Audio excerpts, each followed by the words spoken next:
Hola estudiantes, espero que se encuentren bien, que estén manteniendo con tranquilidad la cuarentena y que estén haciendo el esfuerzo máximo posible para poder mantener un ritmo de estudio mientras dura esta crisis sanitaria. Bueno, chicos y chicas, el tema que nos convoca hoy es la reorganización geopolítica de América durante el siglo XIX. ¿Ya? Antes de empezar, vamos a recordar los tres lineamientos que hemos visto hasta ahora y que dan la base de lo que vamos a llamar el Estado-Nación en América. En primer lugar, estudiamos lo que era el liberalismo político y vimos que el gran aporte que entregó a América fue las bases que construyeron la república de nuestros estados y con ello la idea de la división de poderes en ejecutivo, legislativo y judicial, la idea del pueblo como el garante de la soberanía, es decir, del poder de decisión de un territorio, la ciudadanía, que son quienes tienen derechos políticos y tienen una incidencia con su participación en las decisiones que toma el gobierno, ya sea a través del voto, de la participación como autoridades o en la elección de ellas. Igualdad de derechos y libertad, ambos garantizados en la Constitución política, que es la ley fundamental que reúne todos los derechos y deberes de los ciudadanos. Por otra parte, vimos como gran pilar el liberalismo económico. Entendimos de ello que esta era una filosofía que explica el funcionamiento de la economía mundial moderna. Y en ella citamos a Adam Smith como su fundador, el fundador de la disciplina económica, quien sostenía que el ser humano es esencialmente egoísta y que son sus intereses personales los que funcionan como un motor social. Vimos que este interés individual se despliega con libertad en una sociedad liberal y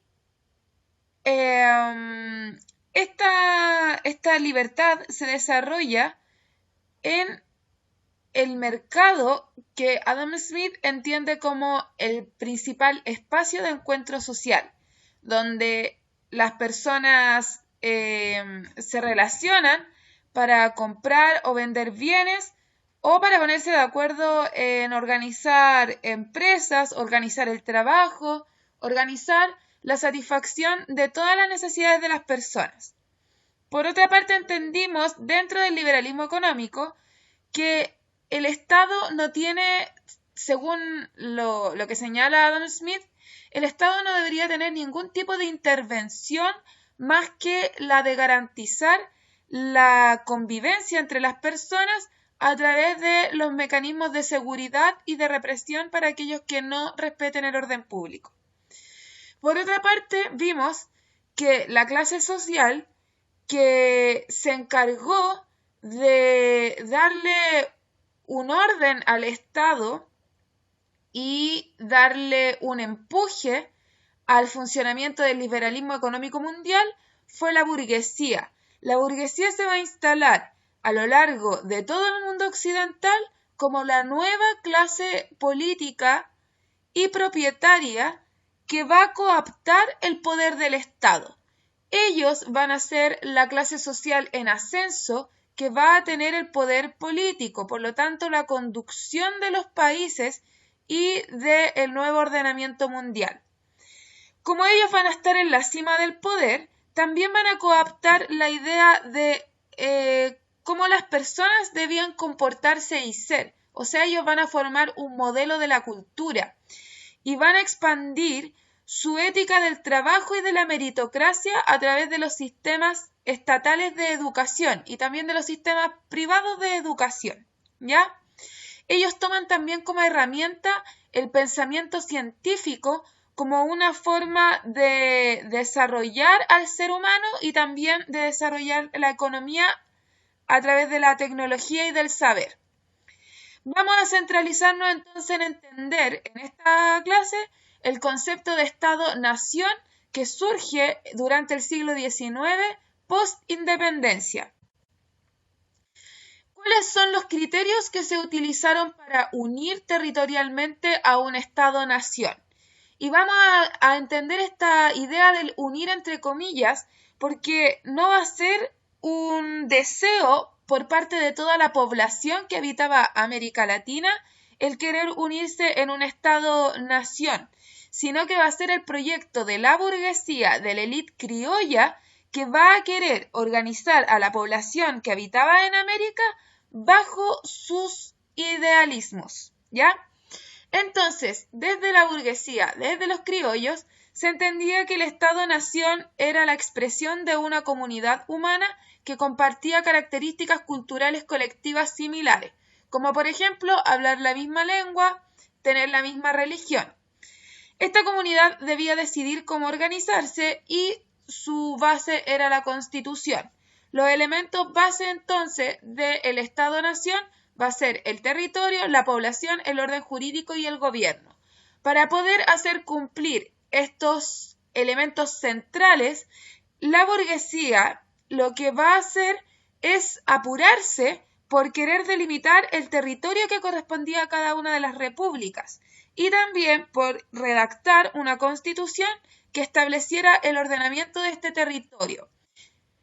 ¿Cuáles van a ser las dificultades que va a tener los estados nacionales para poder organizarse? En primer lugar, va a ser el debate interno que va a tener la élite criolla en cómo enfrentar la política de un gobierno. Y vamos a tener dos grandes proyectos en los cuales se van a dividir. Por una parte, la idea de que el Estado debía ser un Estado unitario y por otra, que el Estado debía ser un Estado federal. También la élite criolla se va a dividir en dos grandes partidos políticos a lo largo de toda América Latina. Por una parte los liberales que apoyaban el Estado federal y por otra parte los conservadores que apoyaban el Estado unitario. El proyecto del Estado unitario consistía en tener un poder central ubicado en una capital dentro del país.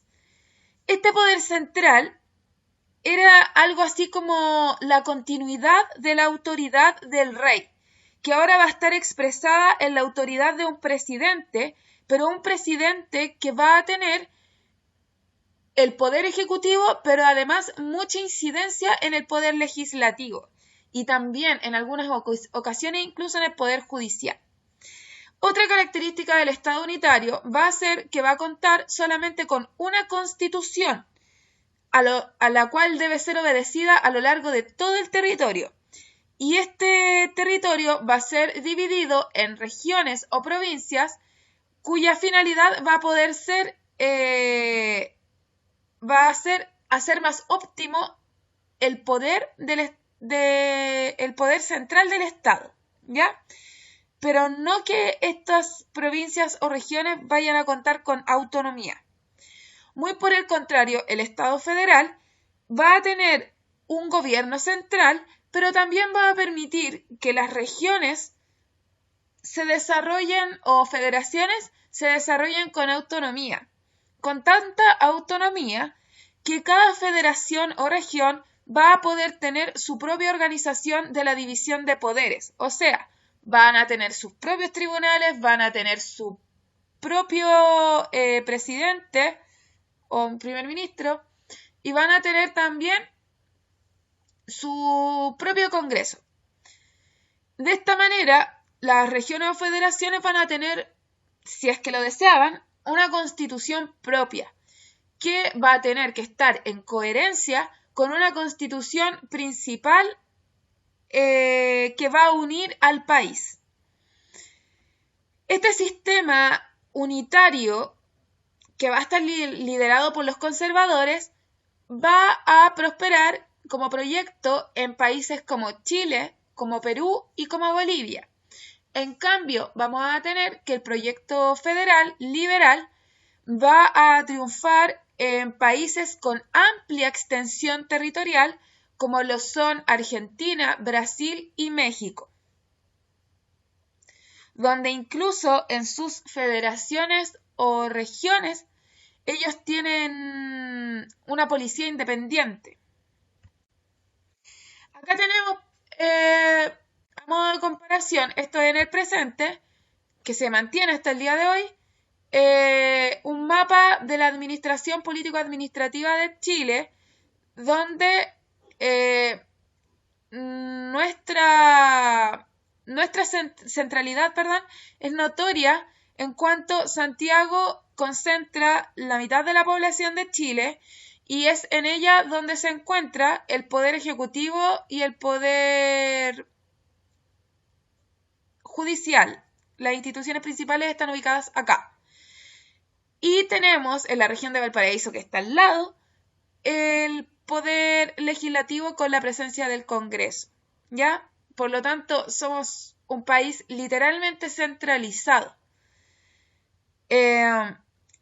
Y donde también se encuentran la mayoría de los servicios más importantes, como por ejemplo las universidades más importantes, los hospitales con mayores servicios.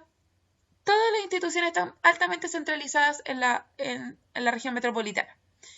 En cambio, en Argentina tenemos que se dividen en regiones. Son 5 que están, eso sí, lideradas por la autoridad, el centralismo que otorga Buenos Aires, ¿ya? Pero cada una de estas regiones tiene sus propias leyes, su propia policía y sus propias instituciones que funcionan con autonomía de la autoridad de Buenos Aires. ¿Cómo fue que Chile se convirtió en un país unitario, en un estado unitario? Esto no fue llevado a cabo a través de ningún acuerdo pacífico y es algo que se va a repetir en todos los países de América Latina. La élite criolla se va a terminar enfrentando en guerras internas para poder imponer su ideal. En el caso de Chile, en un comienzo, se intentó llevar a cabo distintos proyectos de constitución en el periodo denominado ensayos constitucionales. Aquí primero se adoptó una constitución, la llamada constitución moralista, que tenía una intención de Estado unitario que por distintos problemas con Bernardo O'Higgins se desestimó. Luego de eso, se organizó una constitución federal donde Chile se dividió en 8 provincias que iban a tener una independencia política una de otra y que donde el centralismo iba a seguir siendo Santiago, pero las regiones iban a tener mayor autonomía. Luego esta constitución se profundizó con la constitución liberal, donde se otorgaron amplios derechos a la población en cuanto a la libertad individual y en cuanto a los derechos políticos. De hecho, incluso se quitó el requisito de tener propiedades para poder votar. Pero esto no le pareció a los conservadores y liberales y conservadores se enfrentaron en una batalla, la denominada Batalla del Ircay, donde fueron las fuerzas conservadoras las que terminaron triunfando y donde se dio inicio al periodo conservador, que va a tener como principal característica, algo que vamos a estudiar más adelante, la Constitución de 1833, la cual va a ser la que más tiempo ha durado en la historia de Chile y que sentó las bases del centralismo político que dura hasta el día de hoy en nuestro país. Un segundo ejemplo de los conflictos, de los problemas que van a tener los estados nacionales para organizarse, va a ser que no solamente al interior de los países va a existir un conflicto de cómo organizar al país, sino que también van a surgir proyectos que van a proponer que todos los estados de América Latina debían unirse en un gran imperio y debían formar algo parecido a lo que fue los Estados Unidos, donde distintos estados se organizaron bajo una misma constitución, entendiendo que tenían un gran proyecto económico, un gran objetivo económico y político para posicionarse como un espacio territorial con poder a nivel mundial. Esta idea de Simón Bolívar de querer unir a toda América Latina en una sola gran nación no tuvo mucha respuesta de aceptación por parte de todas las élites de América Latina, ya que es un territorio muy extenso y también que en verdad cada élite criolla, la élite criolla de cada país, quería tener la oportunidad de hacer crecer sus riquezas individuales con este nuevo proyecto de Estado. Ahí tenemos una naciente entonces burguesía que no solamente va a buscar conseguir los ideales de la Ilustración, sino que también va a buscar acomodarse económicamente dentro del nuevo territorio independiente. Lo que sí le resultó durante un tiempo a Simón Bolívar fue crear la Gran Colombia, que era en el fondo mantener unida al territorio que había sido el Virreinato de Granada. Sin embargo, por diferencias internas y también por diferencias territoriales, la Gran Colombia se termina dividiendo en los países que actualmente conocemos como Ecuador, Colombia y Venezuela. ¿Ya? Entonces, la verdad es que el proyecto de unidad que quería tener Simón Bolívar no va a tener resultado en nuestro continente. Es más, de hecho, fue todo al revés. Surgieron muchos conflictos limítrofes entre los nacientes estados. Y precisamente va a ser por los conflictos de intereses económicos que se van a desarrollar estas guerras. Habían lugares con recursos económicos estratégicos de gran demanda por parte de Europa que podían asegurar que estas élites criollas se volvieran rápidamente millonarias. Entonces, por ejemplo, fue el caso de la Guerra del Pacífico en Chile por el salitre, donde Perú, Bolivia y Chile se disputaron la zona salitrera. O vamos a tener también la Guerra del Chaco en el Río de la Plata, donde Argentina, Brasil, Uruguay, Paraguay, todos los países que están en esa zona se van a enfrentar porque supuestamente había alta concentración de petróleo en ese lugar. Por lo tanto, más que una idea de unidad entre las nacientes naciones, va a ser una idea de división por querer coaptar rápidamente los recursos naturales que estaban presentes en nuestro continente y repartírselo entre los distintos países.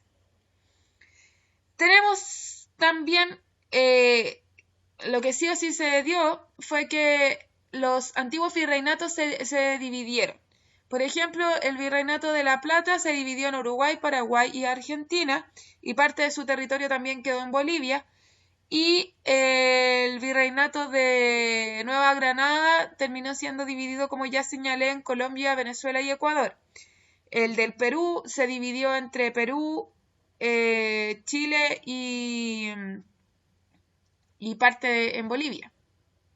Y vamos a tener entonces que, como resultado del periodo posterior a la independencia y de la concreción del proyecto del Estado-Nación, se van a fijar los nuevos países. ¿Ya? Pasamos entonces de los virreinatos coloniales a los nuevos países del siglo XIX.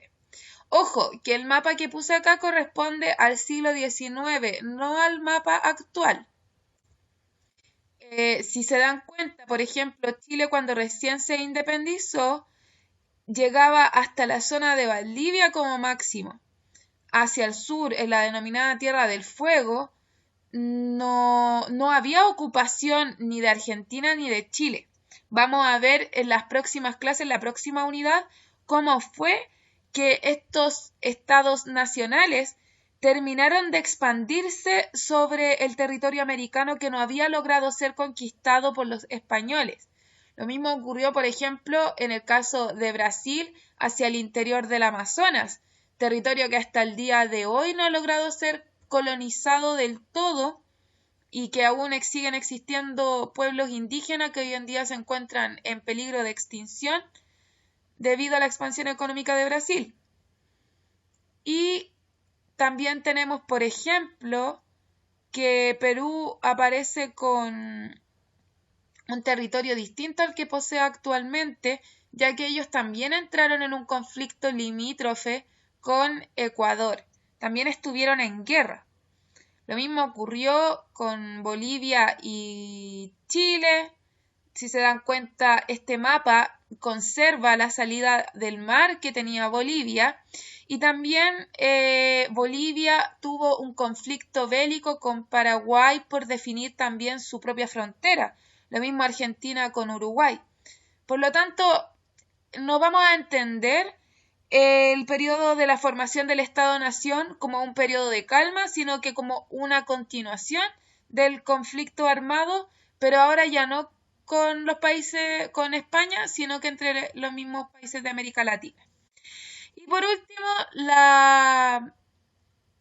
otro de los conflictos que tuvieron los estados nacionales fueron las diferencias étnicas y culturales entre la población que habitaba un mismo país. Bueno, la pregunta que aquí yo les planteo es, ¿cómo se integraron o marginaron las distintas etnias que componían América en los proyectos nacionales de la novata élite criolla? Veamos, por ejemplo, el caso de México y América Central, en lo que era el antiguo virreinato de Nueva España. Vamos a tener que, al momento de la independencia, en esta zona geográfica había 4,5 millones de indígenas, 2 millones de blancos, 2,7 millones de mestizos y 2 millones de población negra o afrodescendiente. Por lo tanto, nos damos cuenta de que la población blanca, o sea, la población criolla, la nueva burguesía, era minoría. Y siendo minoría fueron quienes lograron imponer su proyecto de Estado-Nación, donde no le otorgaron inmediatamente derechos ni a los indígenas ni a los mestizos. O sea, tenemos una alta desigualdad política y demográfica. Lo mismo ocurre en América del Sur. La minoría de la población era blanca, o sea, descendientes directos de europeos, y tenemos que la mayor parte sigue siendo indígena, y los indígenas, la verdad es que no tuvieron ningún tipo de participación en la formación de los estados nacionales. En algunos casos hubieron rebeliones donde las comunidades indígenas exigieron derechos, como fue en el caso de Perú o en el caso de Bolivia, pero para el caso, por ejemplo, de Chile no hubo ningún reconocimiento y vamos a estudiar también en la segunda unidad cómo fue que se intentó integrar de una manera sumamente racista a las comunidades indígenas y donde su territorio terminó siendo ocupado para satisfacer los intereses económicos de la población blanca, ¿ya? Entonces vamos a tener el conflicto de que las diferencias étnicas que hubieron durante el periodo colonial van a tener continuidad durante la formación de las repúblicas en América en el siglo XIX y hasta el día de hoy, la verdad, estas diferencias de participación en el Estado no tienen solución. Es un tema pendiente de cómo se integran a las comunidades indígenas y vamos a ver que en el siglo XX va a haber un conflicto por integrar a la población mestiza, a los sectores populares, sectores bajos. ¿Ya? Eso sería, chicos y chicas. Cualquier duda me escriben al correo. Que estén bien.